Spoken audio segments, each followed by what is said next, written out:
Jeffrey Epstein's grand jury transcripts from 2006 revealed Palm Beach County prosecutors knew Epstein was paying teenage girls for sexual favors. Yeah, but despite the evidence and the testimony against the late sex offender, county prosecutors only filed a single charge of soliciting prostitution. Tonight, there's little question the state attorney's office failed Jeffrey Epstein's victims. CBS 12's Victoria DeCardenas joins us live with more perspective. Victoria? Yeah, a former sex crimes prosecutor says the Palm Beach County State Attorney's Office had a lock-em-up attitude, especially when it came to crimes against children, and why Jeffrey Epstein was able to walk away with a slap on the wrist for what seemed like a clear crime involving underage girls can't easily be explained. The 170 pages of unsealed grand jury testimony involving Jeffrey Epstein's alleged activities with high school girls at his Palm Beach mansion make it clear prosecutors knew about his behavior. In 2006, multiple victims described in graphic detail how Epstein recruited and sexually assaulted them at his home.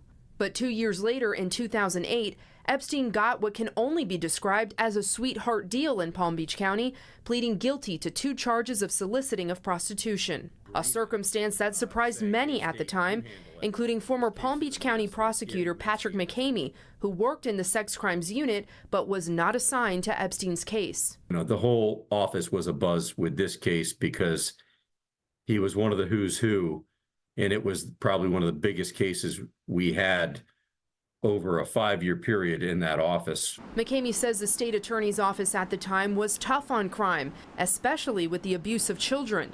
He believes the billionaire's connections in politics and legal circles probably had something to do with how things turned out, but that doesn't absolve the state attorney's office. This was an abject failure in terms of his conduct and what he did in the sentence that he received, knowing in the legal community what he did.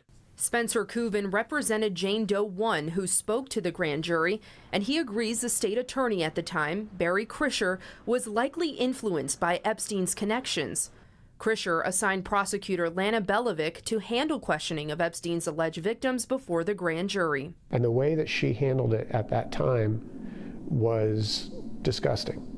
And I think the jurors that were there at the time, the grand jurors, were really taking that lead and running with it, instead of looking at it for what it was, which was an adult man that had taken advantage of underage girls.